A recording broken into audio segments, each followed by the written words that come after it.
चलिए आज के वीडियो में हम फंक्शन का एक नया टॉपिक जो कि टाइप्स ऑफ फंक्शन में से है वो आपका क्या है, ऑनटू फंक्शन जिसको सबट्रैक्शन फंक्शन भी बोलते हैं और दूसरा आपका है इनटू फंक्शन। इन दोनों फंक्शंस के बारे में आज हम पढ़ेंगे। पिछले वीडियोस में हम कुछ टाइप्स ऑफ फंक्शन पढ़े थे और फंक्शन का जितना भी बेसिक कॉन्सेप्ट था वो हम पिछले वीडियोस में पढ़ चुके हैं। आज बेसिकली ये दोनों टाइप्स हम इस वीडियो में पढ़ने वाले हैं। तो यहाँ से जो भी टाइप्स के आपके क्वेश्चंस बनेंगे, ये होता क्या है, कैसे फंक्शन में पहचानेंगे, ये फंक्शन आपका ऑनटू फंक्शन या तो सबट्रैक्शन दोनों एक ही चीज है या तो इनटू फंक्शन है। बेसिकली ये दोनों टाइप्स ऑफ जो फंक्शन है एक दूसरे से रिलेटेड है, इसलिए हम एक ही वीडियोस में इन दोनों को एक साथ बताने वाले हैं, ठीक है ना।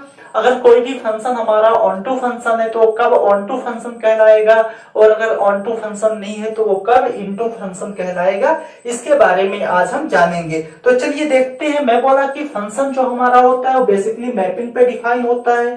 तो मैं बोला कि एक हमारा फंक्शन है जिसपे मैपिंग है ए टू बी, ए और बी हमारे दो क्या है, सेट्स हैं। तो हमारा कोई भी फंक्शन एफ वो जो कि दो सेट ए टू बी ये हमारी मैपिंग होती है, इस मैपिंग पे डिफाइन है। तो मैं बोलूंगा कि ये जो हमारा फंक्शन एफ है ऑनटू या तो सबट्रैक्शन फंक्शन कहलाएगा। कब? जब इस बी के, ये बी आपका क्या होता है, कोडोमेन होता है। क्या होता है? कोडोमेन। इसको हम क्या बोलते हैं? कोडोमेन। और इसी को हम क्या बोलते हैं? इन दिस केस कोडोमेन का जो सबसेट होता है वो क्या होता है? रेंज होता है। तो बेसिकली यहाँ पे कोडोमेन और रेंज से ही हम इसको समझ लेंगे, लेकिन फिर भी हम थोड़ा सा आपको डिफाइन करना चाहेंगे।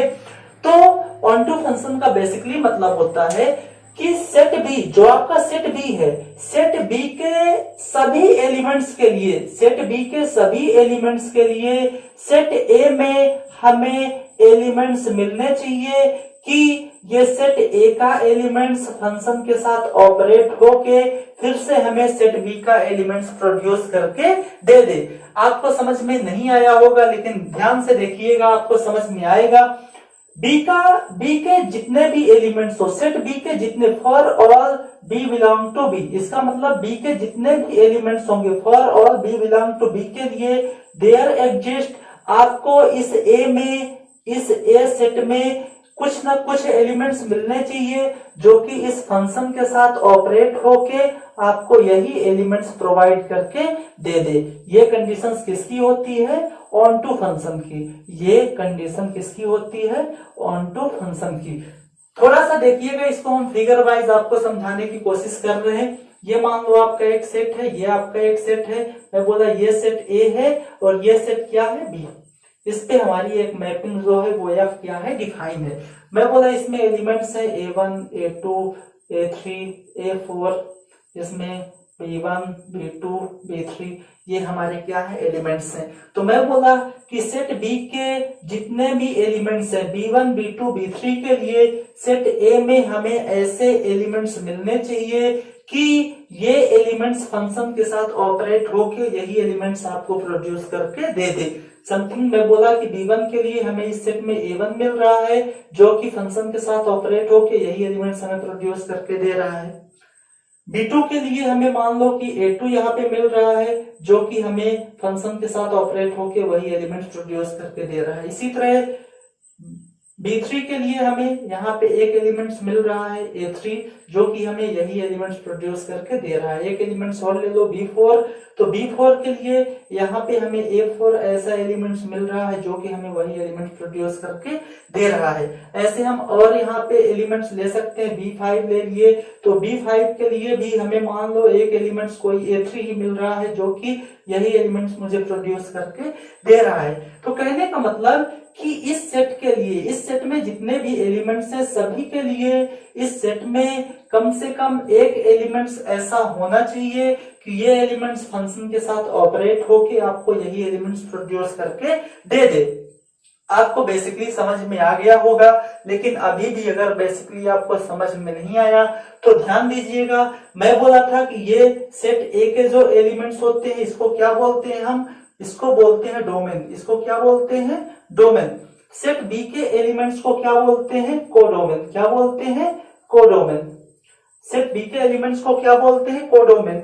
और इसी के एलिमेंट्स सेट ए के जिन एलिमेंट्स का इमेज सेट बी पे बनता है उसी को हम क्या बोलते हैं, रेंज भी बोलते हैं, ठीक है ना। जैसे सभी पे यहाँ पे इमेजेस बन रहा है, तो ये हमारी सभी एलिमेंट्स क्या b1 b2 b3 b4 b5 ये कोडोमेन भी होगा और यही रेंज भी होगा।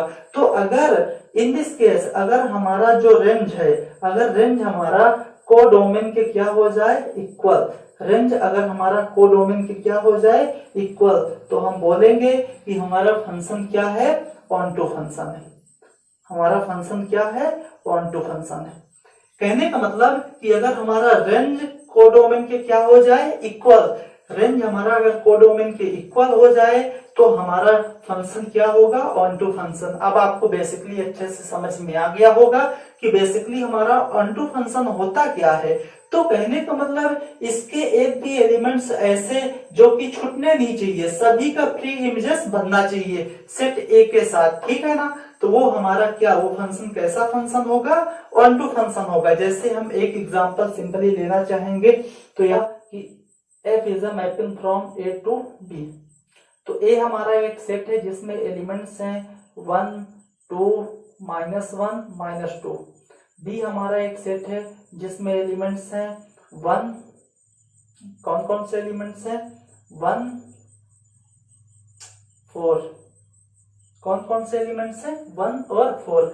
मैं बोला कि इसमें जो हमारा ये फंक्शन डिफाइन है वो फंक्शन हमारा कौन सा है, fx is equal to X square, ठीक है ना। fx इजिकल टू क्या है, एक्स स्क्वायर। तो देखते हैं, ये हमारा एक ए बी, इस पे फंक्शन f। मैं बोला ए सेट में कौन कौन से एलिमेंट्स है, 1 है, 2 है, -1 है, -2 है। बी में कौन कौन से एलिमेंट्स है, 1 है, 4 है, ठीक है ना। तो मैं देखूंगा अगर x की वैल्यू 1 तो इमेजेस कहाँ पे बनेगी, 1 पे, ठीक है ना। x की वैल्यू 2 तो इमेज कहाँ पे बनेगी, 4 पे। x की वैल्यू -1 तो -1 का स्क्वायर कितना होगा, 1, इमेजेस कहाँ पे बनेगी, यहाँ पे।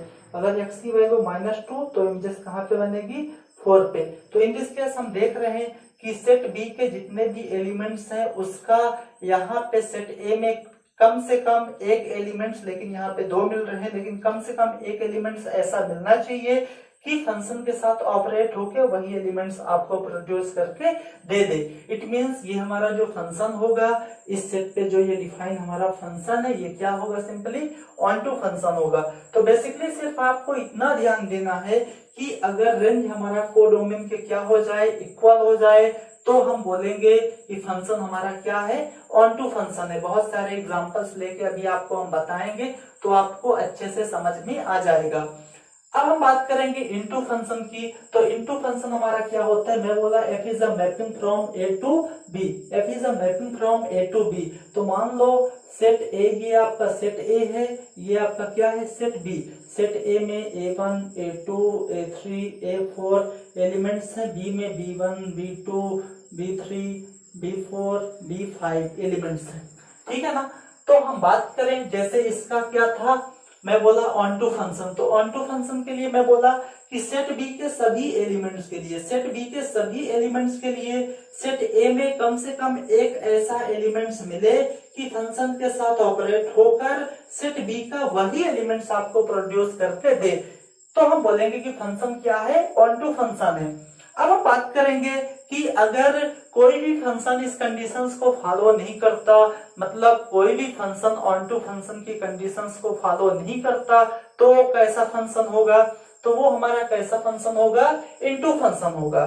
फिर वो कैसा फंक्शन होगा, इनटू फंक्शन। तो इनटू फंक्शन की जो सिंपली डिफिनेशन है वो ये है कि सेट बी के, मैं यहाँ पे बोला था कि सेट बी के सभी एलिमेंट्स, तो यहाँ पे सेट बी के सभी एलिमेंट्स नहीं, सेट बी में कम से कम एक एलिमेंट्स आपको ऐसा मिले, कम से कम एक एलिमेंट्स आपको ऐसा मिले कि उसका प्री इमेजेस ए के साथ ना बने, उसका प्री इमेजेस जो है वो सेट ए के साथ ना बने। यहाँ पे क्या होता था, सेट बी के सभी एलिमेंट्स का सेट ए के साथ प्री इमेजेस बनती थी, लेकिन यहाँ पे सेट बी के सभी, मैं बोला A1 का बन गया, A2 का बन गया, A3 का बन गया और इसका बन गया इसी के साथ। तो यहाँ पे देखिए कि जो आपका सेट बी था इसके दो एलिमेंट्स छूट गए हैं, जिनका सेट ए के एलिमेंट्स के साथ प्री इमेजेस नहीं बन रही है, तो हम बोलेंगे ये हमारा फंक्शन कैसा होगा, ये हमारा फंक्शन इनटू फंक्शन होगा। कैसा फंक्शन होगा? इनटू फंक्शन होगा। तो बिल्कुल बेसिक सी बात है, आपको समझ में आ गया होगा कि अगर रेंज आपका कोडोमेन की इक्वल हो गया तो कैसा फंक्शन होगा? Onto function. और यहाँ पे देखिए इसका रेंज क्या होगा? इसका रेंज होगा b1 b2 b3 और कोडोमेन क्या होगा? b1 b2 b3 b4 b5। तो अगर आपका जो रेंज है वो कोडोमेन की इक्वल ना हो, रेंज आपका कोडोमेन की इक्वल ना हो, तो आपका फंक्शन कैसा फंक्शन होगा? Into function. तो फंक्शन कैसा होगा? इनटू फंक्शन होगा। तो बेसिक सी बात है कि रेंज अगर कोडोमेन की इक्वल नहीं होगा तो इनटू फंक्शन, अगर रेंज हमारा कोडोमेन की इक्वल होगा तो कैसा फंक्शन? ऑनटू या तो सरजेक्शन फंक्शन होगा। बस इतना ही है। इसमें कुछ आप एग्जांपल्स लेके देख सकते हो। जैसे यहाँ पे इनटू फंक्शन के लिए एक सिंपल सा हम एग्जांपल ले रहे हैं। मैं बोला f is a mapping from natural number two natural number, ठीक है ना। और इस पे हमारा एक फंक्शन डिफाइन है f(x = 2x), f(x = 2x। तो अगर मैं बात करूं कि ये हमारा एक सेट नेचुरल नंबर का है, यहाँ पे एक ये हमारा सेट क्या है? Natural number. तो ये हमारा इनटू फंक्शन है। क्यों? अगर मैं बात करूं यहाँ पे नेचुरल नंबर, तो यहाँ पे नेचुरल नंबर क्या होगा? 1 2 3 4 5 6 dash dash dash so on. और यहाँ पे भी क्या होगा? 1 2 3 4 5 6 dash dash dash so on. बहुत सारे नंबर्स होंगे।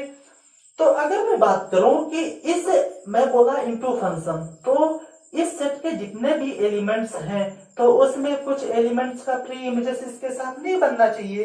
तो जैसे मैं बोला कि अगर मैं 1 की बात करूं तो 1 के लिए यहाँ पे क्या मुझे कोई एलिमेंट्स मिल रहा है कि हमें यही एलिमेंट्स प्रोवाइड करके दे? बिल्कुल नहीं मिल रहा है। 2 के लिए मैं बात करूं, 2 के लिए हमें क्या यहाँ पे कोई एलिमेंट्स मिल रहा है? हाँ, 2 के लिए हमें 1 मिल रहा है। अगर मैं 1 यहाँ पे रखता हूं तो मुझे क्या मिल जाएगा? 2। तो 2 के लिए तो हमें 1 प्री इमेजेस मिल गई। 3 के लिए कोई एलिमेंट्स क्या मिल रहा है कि हमें यही एलिमेंट्स प्रोवाइड करके दे दे? बिल्कुल मिलने वाला नहीं है। 4 के लिए देखो 2 मिल रहा है 4 के लिए। इसी तरह 6 के लिए क्या मिल जाएगा? 3 मिल जाएगा। इसी तरह आप आगे जाओगे तो आपको एलिमेंट्स मिलते जाएंगे। लेकिन यहाँ पे देखिए 1 3 5 7 9 ऐसे आगे चले जाओगे तो उसका प्री इमेजेस आपको इस सेट में मिलने वाला नहीं है। जैसे 4 के लिए आपको क्या मिल जाएगा? 8 मिल जाएगा। 5 के लिए क्या मिलेगा? 10 मिलेगा। 6 के लिए क्या मिलेगा? 12 मिलेगा। लेकिन बहुत सारे एलिमेंट्स आपके होंगे जिनका प्री इमेजेस नहीं बनेगा। तो हम बोलेंगे कि जो हमारा रेंज है वो कोडोमेन की इक्वल नहीं है। तो जो हमारा f(x = 2x) फंक्शन है वो क्या है? इनटू फंक्शन है। क्या है? इनटू फंक्शन है। ठीक है ना। ये फंक्शन कैसा फंक्शन होगा? इनटू फंक्शन होगा। तो बेसिक सी बात आपको समझ में आ गई होगी कि अगर हमारा जो रेंज है वो कोडोमेन की इक्वल नहीं है तो वो इनटू फंक्शन होगा, और अगर रेंज हमारा कोडोमेन की इक्वल है तो क्या होगा? ऑनटू फंक्शन होगा या तो सरजेक्शन फंक्शन होगा। फिर से हम आपको बता देते हैं, इस सेट के सभी एलिमेंट्स के लिए इस सेट में कम से कम एक एलिमेंट्स ऐसा मिलना चाहिए कि फंक्शन के साथ वो ऑपरेट होके वही एलिमेंट्स आपको प्रोड्यूस करके दे दे। सेम टू सेम यहाँ पे इस सेट में कम से कम एक एलिमेंट्स का प्री इमेजेस इस सेट के साथ ना बने, कम से कम एक। यहाँ पे तो 2 छूटे हुए हैं, ठीक है ना। कम से कम अगर एक एलिमेंट्स का भी प्री इमेजेस नहीं बनता तो हम बोलेंगे कि फंक्शन हमारा कैसा फंक्शन होगा? इनटू फंक्शन होगा। अब चलिए दोनों के लिए हम कुछ क्वेश्चंस लेंगे और यहाँ पे डिफाइन करेंगे कि इनटू फंक्शन क्या होगा और ऑनटू फंक्शन क्या होगा, तो आपको और अच्छे से समझ में आ जाएगा। चलिए देखते हैं। चलिए देखिए, ये हमारे पास 2 क्वेश्चन है। एक क्वेश्चन ये है, एक क्वेश्चन आपके पास ये है। यहाँ पे मैपिंग है, f is a mapping from R to R, real number से रियल नंबर के बीच पे मैपिंग है। और इस मैपिंग पे एक फंक्शन डिफाइन है f(x = x³ + 2। इस फंक्शन को हम दिखाएंगे कि ये ऑनटू फंक्शन है कि नहीं, ठीक है ना। तो ये ऑनटू फंक्शन क्या होगी, कब होगा? ऑनटू फंक्शन की कंडीशंस क्या होती थी कि आपके पास यहाँ पे दो सेट रियल नंबर हैं, तो इसके सभी एलिमेंट्स के लिए इस सेट में प्री इमेजेस होनी चाहिए, मतलब कि जो आपका कोडोमेन है वो रेंज के इक्वल होनी चाहिए। तो चलिए हम चेक करेंगे। जब इसको आप सॉल्व करोगे तो सिंपल सी कंडीशन होती है, एफ एक्स आपका क्या है, एक्स क्यूब प्लस 2 के इक्वल, एक्स क्यूब प्लस 2 के इक्वल एफ एक्स को हम क्या बोलते हैं, वाई भी बोलते हैं। एफ एक्स को हम क्या बोलते हैं, वाई। इसका मतलब वाई इज इक्वल टू क्या है, X cube plus 2। Y is equal to क्या है, एक्स क्यूब प्लस 2।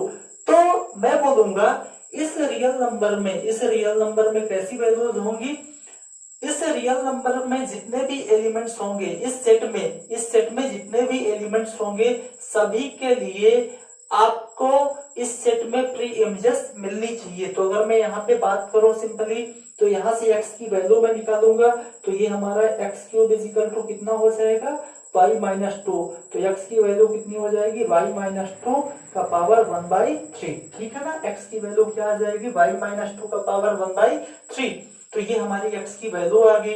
तो अब ये जो आपकी x की वैल्यू है, अगर इस x की वैल्यू की अगर मैं बात करूं, इस x की वैल्यू की बात करूं, तो मैं बोला कि मैं इस रियल नंबर का एक एलिमेंट्स लेके चल रहा हूं, या तो बोलूं now for all y belong to r के लिए, r के जितने भी आपके एलिमेंट्स होंगे उसके लिए इस r में कम से कम एक एलिमेंट्स आपको मिलना चाहिए। मैं बोला कि हमें y माइनस 2 का पावर 1/3 इस r में एक एलिमेंट्स ऐसा मिल रहा है कि इसका हम फंक्शन के साथ ऑपरेट करवाएं। एफ ऑफ एक्स की जगह हम क्या रखें, y माइनस 2 का पावर 1/3। तो आपको क्या मिलेगा, यही एलिमेंट्स प्रोवाइड करके ये देगा। तो यहाँ पे रखो x की जगह, तो x की जगह क्या रखना है, y माइनस 2 का ये क्यूब, y माइनस 2 का पावर 1/3 का होल क्यूब प्लस 2। तो ये आपका कितना आएगा, ये 3 से 3 आपका कैंसिल हो जाएगा, y माइनस 2 प्लस 2, 2 से 2 कैंसिल, कितना आया, y आया। कहने का मतलब एफ ऑफ y माइनस 2 का पावर 1/3 आपको क्या दे दिया, y दे दिया। तो यहाँ पे इस सेट के जितने भी एलिमेंट्स थे और all y belong to r के लिए इस सेट में आपको एक एलिमेंट्स ऐसा मिला कि ये फंक्शन के साथ ऑपरेट होके आपको फिर से वही एलिमेंट प्रोवाइड करके दे दिया। तो मैं बोलूंगा कि ये फंक्शन आपका क्या है, ऑन टू फंक्शन होगा। तो आप लिखोगे so function is onto, या तो इसी को सरजेक्शन भी बोलोगे। वैसे अगर आप देखना चाहो तो अगर x की आप कोई भी वैल्यू रखते हो, x की कोई भी आप रियल वैल्यू रखते हो तो आपको एक रियल वैल्यू ही मिलेगी। कहने का मतलब यहाँ पे अगर आप चेक करो तो आप ये एक रियल नंबर लिए, ये आप एक रियल नंबर ले सकते हो, इसमें आप फंक्शन डिफाइन करो। तो अगर यहाँ पे मैं x की वैल्यू 1 लूं तो इसका प्री इमेजेस कहाँ बनेगा, 1 का क्यूब प्लस 2 कहाँ पे बनेगा, 3 पे बनेगा, 3 पे बनेगा। -1 लो तो कहाँ पे बनेगा, -1 के लिए क्या बनेगा, -1 का क्यूब -1 प्लस 2 1 पे बनेगा। ऐसे आप 2 ले सकते हो तो 2 का कहाँ पे बनेगा, 2 2 जा 4 2 जा 8 2 10 पे बनेगा। ऐसे आप -2 ले लो, कुछ भी ले लो, तो मतलब जितने भी आपके इस R के एलिमेंट्स होंगे सभी का कुछ ना कुछ प्री इमेजेस बनेगा। तो इन दिस केस ये आपका फंक्शन क्या है, ये आपका फंक्शन ऑन टू फंक्शन है। आगे चलेंगे, बहुत सारे एग्जांपल्स लेके करवाएंगे तो आपको और अच्छे समझ में आएगा करना कैसे है। वही करने की कंडीशन यही है कि जो भी आपका फंक्शन रहेगा तो यहाँ से आप x की वैल्यू निकालोगे। x की वैल्यू निकालने के बाद ये जो आपकी x की वैल्यू होगी वो इस सेट की होगी, इस सेट की होगी। वैल्यू ऑफ x आपका क्या होता है, डोमेन होता है, ये यहाँ का होगा। अब इसके बाद इसका एलिमेंट्स हमें लेके चलना है, ये क्या होती है, रेंज। इसको हम वैल्यू ऑफ y बोलते हैं। तो y हम यहाँ पे लेके चले। अब मैं बोला कि इसके जितने for all elements of this, तो इसके जितने भी एलिमेंट्स है उसके लिए हमें यहाँ पे कम से कम एक एलिमेंट्स ऐसा मिलना चाहिए कि हमें यही एलिमेंट्स फिर से प्रोवाइड करके दे दे। तो हम ऐसा एलिमेंट्स यहाँ से चूज कर लिए थे पहले से इस सेट का। तो y माइनस 2 का पावर 1/3 एक ऐसा एलिमेंट्स इस r का है जो कि फंक्शन के साथ x की जगह यही वैल्यू आप रख के इसको सॉल्व कर दोगे तो वही एलिमेंट्स आपको प्रोवाइड करके दे देगा। तो ये आपका फंक्शन सिंपली कैसा हो गया, ऑन टू फंक्शन हो गया। आगे चलिए देखते हैं और बहुत सारे एग्जांपल्स लेके करवाएंगे तो आपको ऑन टू फंक्शन बहुत अच्छे समझ में आ जाएगा। अगर मैं यहाँ पे बात करूं तो जैसे मैं बोला ये आपका एक रियल नंबर है, ये आपका एक रियल नंबर है, इस पे मैं फंक्शन को डिफाइन किया। मैं बोला अगर फंक्शन की वैल्यू जीरो हमारा रियल नंबर है तो इसका प्री एमजेस कहाँ पे बनेगा, 0 का स्क्वायर 2 पे बनेगा। कहाँ पे बनेगा, 2 पे बनेगा। मैं -1 दूं तो -1 का कहाँ पे बनेगा, -1 का स्क्वायर 1 + 2 कितना आएगा, 3 आएगा। अगर 1 की बात करूं तो 1 के लिए 1 का स्क्वायर 1 + 2 3 बनेगा। 2 के लिए कहाँ पे बनेगा, 2 2 4 4 + 2 कहाँ पे बनेगा, 6 पे बनेगा। -2 का कहाँ पे बनेगा, -2 का कहाँ पे बनेगा, -2 का स्क्वायर 4 + 2 4 पे बनेगा, ठीक है। और सॉरी -2 का स्क्वायर 4 + 6 पे बनेगा। तो आप 6 दोबारा नहीं लिखो, इसी पे बना दो। ये ऐसे 3 को दोबारा लिखने की जरूरत नहीं, 3 यहाँ पे बन जाएगा, ठीक है ना। ये आपका बन गया। तो अगर मैं बात करूं कि यहाँ पे जो आप देख रहे हो, जो आपका यहाँ पे एक रियल नंबर है, मैं बात कर रहा हूँ कि यहाँ पे जो आपका कोडोमेन होगा क्या होगा, यहाँ पे जो कोडोमेन होगा वो क्या होगा, रियल नंबर होगा। लेकिन आप यहाँ पे देख रहे हो कि जो आपका रेंज आएगा, जो आपका रेंज आएगा वो क्या आएगा, वो 2 से बड़ी नंबर्स आ रही हैं। क्या आ रही है, 2 से बड़ी नंबर। क्या 2 से छोटी नंबर यहाँ पे रेंज आ सकती है? रेंज आपकी क्या होगी, 2 से बड़ी या तो 2 के इक्वल। रेंज आपकी क्या होंगी, 2 से बड़ी या 2 के इक्वल। यहाँ पे देखिए जितनी भी वैल्यूज आएंगी वो 2 से छोटी नहीं होंगी, 2 से बड़ी या तो बराबर होंगी। तो इन दिस केस में बोल सकता हूँ कि रियल नंबर में तो नेगेटिव नंबर्स भी आएंगे, लेकिन यहाँ पे नेगेटिव नंबर्स नहीं आएंगे। तो जो आपका कोडोमेन है वो does not is equal to है किसके, रेंज के। और जब codomain does not is equal to range होता है तो क्या होता है, हेंस फंक्शन इज इनटू। ये आपका कैसा फंक्शन होगा, इनटू फंक्शन होगा। तो बस बेसिक सी बात है, आपको थोड़ा सा ध्यान देना है। ये जो आपकी मैपिंग होती है ये सबसे यही मेन होता है। इसमें आपको देखना है कि ये आपका जो डोमेन है और ये जो आपका कोडोमेन रेंज है तो इसकी कंडीशंस क्या है, उसी पे आप क्लासीफाई करोगे कि फंक्शन ऑन टू है या तो इनटू है, ठीक है ना। चलिए आगे चलते हैं। चलिए देखिए यहाँ पे 2 क्वेश्चंस फिर से हम लिए हैं, इस पे फिर से हम थोड़ा सा डिस्कस करेंगे वही ऑन टू और इनटू फंक्शन के बारे में। मैं इसमें कोशिश करूंगा बेसिकली आपको ऑन टू और इनटू फंक्शन बहुत अच्छे से समझ में आ जाए। चलिए देखते हैं इस पे। तो ये हमारा एक फंक्शन है, f is a mapping from q to q। यहाँ पे रेशनल नंबर की मैपिंग हम लिए हैं जिसपे फंक्शन हमारा डिफाइन है f(x = 2x - 3)। मैं बताऊंगा कि ये जो आपका फंक्शन है वो ऑन टू फंक्शन है कि नहीं। तो सबसे पहले अगर इसको आप सॉल्व करोगे तो आपको देखिए गिवन है, फंक्शन गिवन है f(x = 2x - 3)। तो मैं बोला कि ये जो आपका fx होता है इसको हम y भी बोलते हैं, इसका मतलब y = कितना है, 2x - 3। अब आप क्या करोगे, सबसे पहले यहाँ से x की वैल्यू को फाइंड करोगे। तो x की वैल्यू अगर मैं फाइंड करूं तो यहाँ से 3 को इधर लाना पड़ेगा, तो y 3 इधर आएगा पॉजिटिव = 2x। तो x की वैल्यू आएगी y + 3/2। ये आपकी x की वैल्यू आ गई। अब इसके बाद आपको क्या करना पड़ता है कि इस सेट के एलिमेंट्स आपको लेके चलने होते हैं। इस सेट के एलिमेंट्स मैंने लिया for all y belong to q। यहाँ पे for all y belong to q के लिए आपको इसके सभी एलिमेंट्स के लिए इसमें आपको कम से कम एक एलिमेंट्स मिलना चाहिए। वो एलिमेंट्स यहाँ से मैं निकाल लिया, y + 3/2 बिलोंग टू q आपको मिलना चाहिए कि ये फंक्शन के साथ अगर f(x) की जगह मैं रखूं y + 3/2 तो आपको ये यही एलिमेंट्स प्रोवाइड करके दे। तो चलिए मैं इसको सॉल्व करता हूं। तो यहाँ पे x की जगह रखें तो यहाँ पे भी x की जगह होगा, x की जगह क्या रखेंगे, y + 3/2 - 3।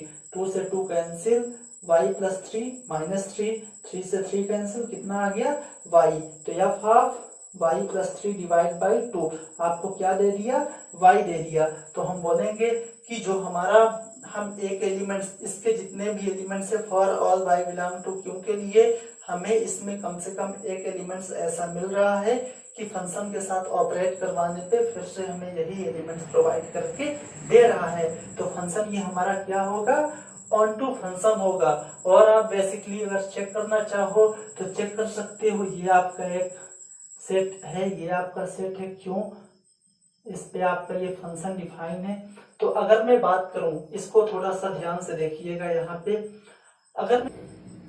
अगर मैं यहाँ पे बेसिकली बात कर रहा हूं, अगर यहाँ पे मैं y की वैल्यू 0 की बात करूं तो y की वैल्यू 0 के लिए हमें x की वैल्यू क्या मिलनी चाहिए, x की वैल्यू मिलनी चाहिए 3/2। क्या मिलनी चाहिए, 3/2। तो 3/2 आपको क्या प्रोड्यूस करके देगा, आपको 0 प्रोवाइड करके देगा। इसी तरह अगर मैं बोलूं कि अगर मैं बात करूं यहाँ पे 2 की, अगर मैं बात करूं y की वैल्यू 2 की, तो अगर y की वैल्यू मैं 2 की बात करूं तो x में हमें 2 प्लस 3 कितना आएगा, 3 to 5, 5/2, 5/2 रेशनल नंबर मिलेगा जो कि हमें 2 प्रोवाइड करके देगा। इसी तरह और आप ले सकते हो 1 ले सकते हो, 1 प्लस 3 y की वैल्यू 1 के लिए, y की वैल्यू 1 तो 1 प्लस 3 4, 4 डिवाइड बाई 2 कितना आएगा 2, मतलब आपको 2 इस क्यू में मिलेगा कि आपको यही एलिमेंट्स प्रोवाइड करके देगा। तो कहने का मतलब जितने भी आपके इसके एलिमेंट्स हैं सभी के लिए कम से कम एक एलिमेंट्स इस सेट में मिल रहा है कि आपको वही एलिमेंट प्रोवाइड करके दे रहा है। तो फंक्शन ये आपका क्या हो जाएगा, ऑन टू। दिखाने का तरीका यही है, बेसिकली चेक करने का तरीका आपको पता ही है, उसको देखेंगे। तो यहाँ पे आपकी मैपिंग है, is a mapping from Z to Z, ठीक है ना। जेड आपका यहाँ पे इंटीजर्स होगा, तो यहाँ पे वही पुरानी मेथड आपकी fx को हम क्या बोलते हैं, y, तो y इज इक्वल टू क्या होगा 3x प्लस 2, 3x प्लस 2। अब मैं यहाँ पे x की वैल्यू निकालना चाहूंगा तो y2 इधर आएगा -2 इक्वल टू 3x, तो x की वैल्यू आएगी y -2 डिवाइड बाई 3, ठीक है ना, ये x की वैल्यू आ गई। अब मैं बोलूंगा कि इस सेट के जितने भी एलिमेंट्स हैं for all y belong to z के लिए देयर एग्जिस्ट, आपको इस सेट में कम से कम एक elements y -2 divide by 3 belong to z मिलना चाहिए कि आपको यही एलिमेंट्स प्रोवाइड करके दे। तो आप चेक करो यहाँ पे f ऑफ x की जगह क्या रखेंगे, y -2 डिवाइड बाई 3, तो आपको 3 into y -2 divide by 3 x की जगह रखेंगे प्लस 2, 3 से 3 कैंसिल, y -2 प्लस 2, 2 से 2 कैंसिल, y मतलब f of y -2 divide by 3 आपको क्या दे दिया, y। तो ये भी तो किसकी कंडीशन हो गई, ऑन टू की कंडीशन। तो मतलब ये ऑन टू की कंडीशंस को फॉलो कर रहा है। बिल्कुल आप यहाँ पे कंफ्यूजन हो जाते हो, आपके पास बहुत बड़ी कंफ्यूजन है कि आप सिंपली इसको ऑन टू दिखा तो देते हो इस मेथड से, लेकिन आप चेक नहीं करते हो कि यहाँ पे जो जितने भी एलिमेंट्स हैं, जितने भी वैल्यू ऑफ x हैं, क्या ये इंटीजर्स हैं, क्या इंटीजर्स है। तो आप बेसिकली चेक करोगे कि अगर इस किसी भी इंटीजर्स की मैं बात करूं, इसमें अगर मैं यहाँ पे y की वैल्यू ले दूं 0, if y is equal to क्या ले दूं 0, क्योंकि 0 क्या है, इंटीजर्स। तो y इज इक्वल टू 0 के लिए अगर y की वैल्यू मैं 0 रख रहा हूं तो आपको x is equal to 0 -2 divide by 3 मतलब -2/3 मिलना चाहिए x में। तो क्या ये x की वैल्यू -2/3 क्या इंटीजर्स होगा, ये आपका इंटीजर्स नहीं होगा, does not belong to z, ये आपका z का एलिमेंट्स नहीं होगा। तो कहने का मतलब 0 आपका इंटीजर्स है, लेकिन इस 0 के लिए आपको इस z में कोई भी इंटीजर्स नहीं मिल रहा है, यहाँ पे फ्रैक्शनल नंबर आपको मिल रही है जो कि यही एलिमेंट्स आपको प्रोवाइड करके दे। तो यहाँ पे इस कंडीशंस को दिखाने से पहले आप सबसे पहले इसको ध्यान से देखिएगा। जब प्रैक्टिस करोगे बहुत सारे क्वेश्चंस का तो आपको समझ में आ जाएगा, लेकिन इसको ध्यान से देखिएगा क्या इसके लिए कोई आपको इंटीजर्स मिल रहा है जो कि यही एलिमेंट्स प्रोवाइड करके दे। तो बिल्कुल -2/3 आपको 0 तो दे देगा, लेकिन -2/3 आपका इंटीजर्स नहीं है। और जब ये इंटीजर्स नहीं है तो हम बात करेंगे कि जो आपका रेंज है वो कोडोमेन के इक्वल नहीं है तो फंक्शन आपका ऑन टू नहीं होगा, और जब ऑन टू नहीं होगा तो क्या होगा, इन टू होगा। ठीक है ना। तो बस इस वीडियो में इतना ही। ऑन टू फंक्शन, सर्जेक्शन फंक्शन और इनटू फंक्शन के बहुत सारे क्वेश्चंस आगे भी हम डिस्कस करेंगे, तो वहां पे हम आपको बेसिकली समझाएंगे कैसे क्वेश्चंस को सॉल्व करना है। अभी सिर्फ आपको इतना ही इस वीडियो में समझना था कि ऑन टू फंक्शन होता क्या है और इनटू फंक्शन क्या होता है, बेसिकली दोनों में क्या रिलेशन है। अभी सभी क्वेश्चन आप नहीं सॉल्व कर पाओगे, अगला वीडियो देखोगे, इसके बाद आपको वन वन ऑन टू जितने भी फंक्शन है सभी को कंबाइन करके जब क्वेश्चंस करवाएंगे तो सभी क्वेश्चंस आपसे आने लगेंगे। अभी बहुत ज्यादा प्रैक्टिस करवाना है इसमें, तो इसमें सिर्फ आपको दो चीज ही देखना है। अगर ये आपको समझ में आ जाता है तो अगले वीडियोस में आपको कोई भी दिक्कत आने वाला नहीं है। वो पहला है ऑन टू फंक्शन क्या होता है और दूसरा है इनटू फंक्शन क्या होता है, दोनों में क्या रिलेशन है। बस क्वेश्चंस में अगर क्वेश्चन समझ में नहीं आ रहा है तो परेशान बिल्कुल भी नहीं होना, क्योंकि ये बड़ा टॉपिक है। इसको समझने के लिए भी बहुत सारे प्रैक्टिस के क्वेश्चंस लेने पड़ेंगे और वहां पे समझेंगे तब जाके आपको समझ में आएगा। धन्यवाद।